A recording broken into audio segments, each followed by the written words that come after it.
Good morning. This is Ken Long from Tortoise Capital Management with a look at charts of interest for May 8th, 2011. And we're looking at the first set here with Renko charts. Each block represents one ATR movement over variable time periods. As you can see, the time frames are different based on how long it takes for the volatility block to have been closed. In that sense, it's like point and figure charts. So on the left quadrant here, what we have are some winning positions. Some are really winning. You can see the strength in Kraft has had a 1, 2, 3, 4, 5, 6, 7, 8 ATR move uninterrupted by any pullback. That's part of the reason the Dow has been doing so well this year. You can also see that kind of a move in Boeing off a nice pullback. I like Boeing here, rising lows. And then a breakout. Conversely, Bank of America has been just horrible, pulling back from 15 to 12 in a series of 1, 2, 3, 4, 5, 6, 7, 8, 9 ATR minus. That should be of interest if it can hold around 12. That would still give it a support level. It would look like a longer-term channeling. It would give you 15 as a target for retracement. And you can see that we've got 2 to 1 if we were able to see it find support around 12, initial stop at 11, target 15. That would be a classic kind of a channel trade for us. AXP also in the financial sector. You can see just how different those two have become. So we know that finances, XLF, is one of the weak global sectors. American Express is a clear winner. Bank of America, clear loser. So if we saw strength going into XLF, if that thing starts to reverse and become a sector leader, then my suspicion would be is that AXP would do better than Bank of America as a sector leader. So I would be watching for both of those. There's also the possibility of a pair trade there. Alcoa has found higher lows around 16. It's got to get through 18 to be really a breakout in the same way that Kraft was. That's going to be tough in the face of commodity prices. But with Alcoa, you never really know because their business could increase with the breakdown in commodities. You don't see a sell-off in Alcoa's price here while commodities were crashing. So that bodes well for Alcoa to get through 18. Home Depot, two fantastic moves with barely a pullback. If it gets through 38, it's 36, it's off to the races. Caterpillar had a long, powerful run, but now has started to slow down a little bit, but it gets through 112, and it should be okay.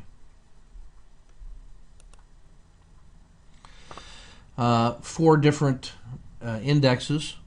The dimes you see broken out at 122, just no resistance overhead.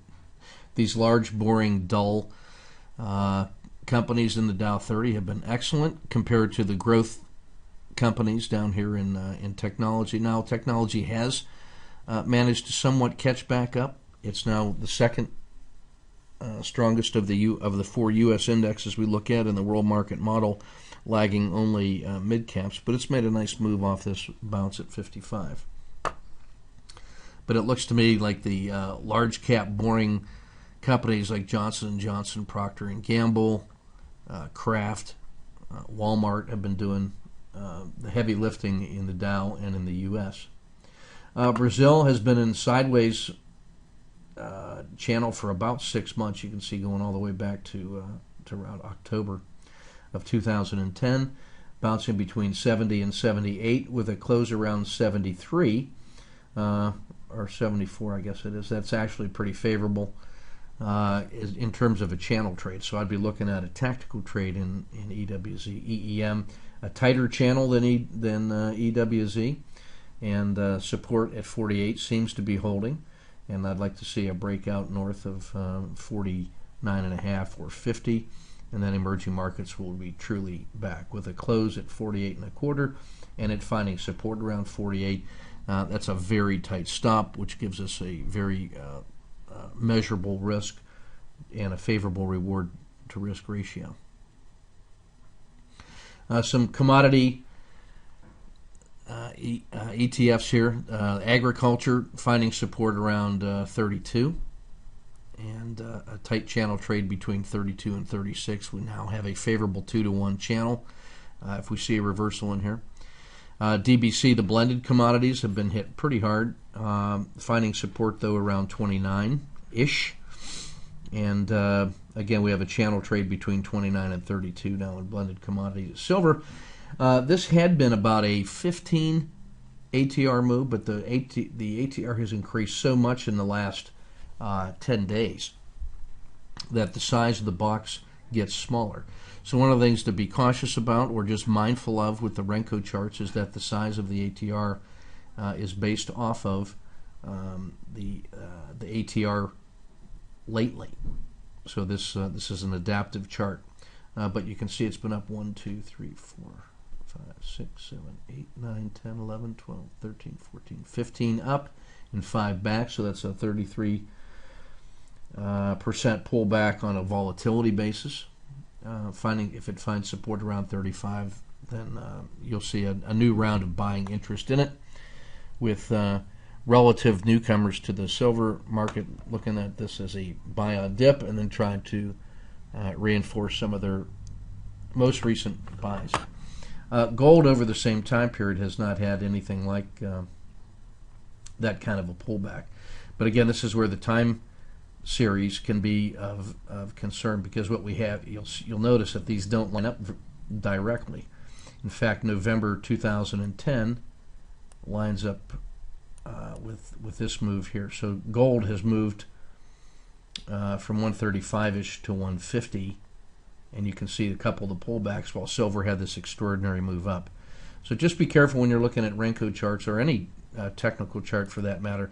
You want to be very clear on how the chart is made, what the scales are, what the criteria are, how dynamic they are, so that you're comparing apples to apples. Shifting over to our little mini charts from the candle glance function at stock charts. We'll just look at our favorite 24.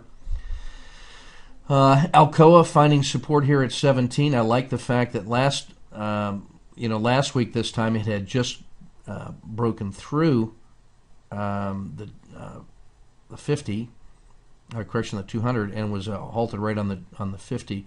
All the price action this week was north of the 50, and the tendency was up. And I think that's positive given the weakness in commodities. It looks like it's good for Alcoa. Boeing, after a nice little bump, has found support, and then a little doji with an upward bias on Friday. Breaking north of 81 would be very favorable for Boeing. Caterpillar matching the S&P here pretty much, with a surge to 115, pull back to 110, found support with a doji right on the 50. That looks very favorable. That resembles a triple screen in many ways. Cisco managed to get through this congestion in the 50 and the 200 and is north of both of them. That looks very favorable to me. A break north of 1775, and I think Cisco continues its march up, climbing the wall of worry as it usually does. Chevron and the energies all took pretty hard hits, but if 102 holds, we've got a frameable trade here inside its channel. We saw the pullback in agriculture to 32 with a target around 35. That's a very tradable. If it can get through this gap here at 33.5, then it resumes its travel pretty easily. Blended commodities, same deal. EFA's been adding strength here as the dollar has weakened, and held support at 62 and targeting 65.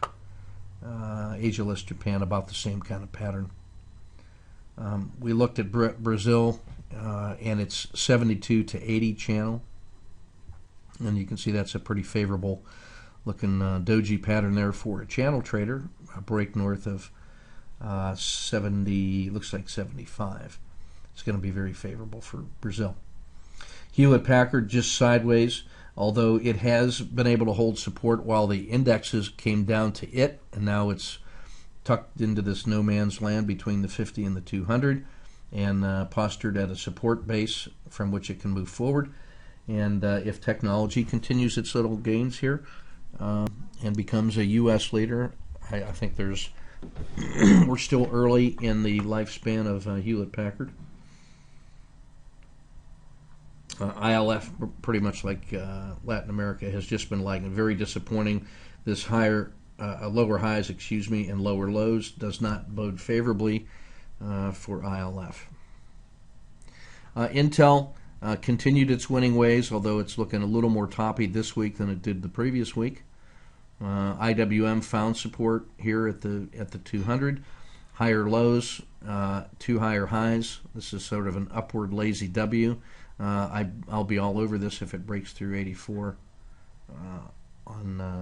at any time next week. Johnson & Johnson, I love this pattern. Explosive moves up, found a recent swing high at 66. Orderly pullback, very tight doji on Friday. The 50 is accelerating away from the 200. A breakout of 65, and Johnson & Johnson will continue to march. Same with Kraft. It's even better. It's already above its previous swing high if you discount Friday. If it holds support here north of 34, that's another easy entry. Coca-Cola sideways has been basing for 5 weeks. After consolidating these gains, hasn't really failed, and holding support vicinity the 50, that looks favorable. McDonald's in good shape as well. Same pattern, generally upward, slight pullback. All previous pullbacks have been rewarded. That would be the default until proven otherwise. Mid caps, nice little triple screen formation, the same as the small caps. Microsoft has just been extraordinarily volatile.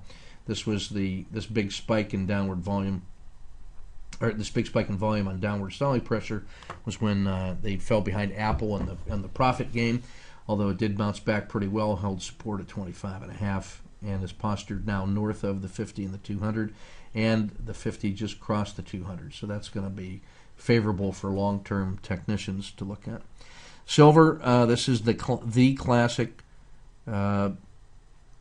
max pain range compression. This is a 5 sigma sell-off from 49 down to 35, and then found support around 34-ish, and put in a doji day, inside day on Friday, breaking north of 30. I'd say it looks like about 36. It's going to be very favorable for a tactical trade only, but you can get a sense of just how volatile that rascal can be. Wait for the first hour and then play the breakout in that direction.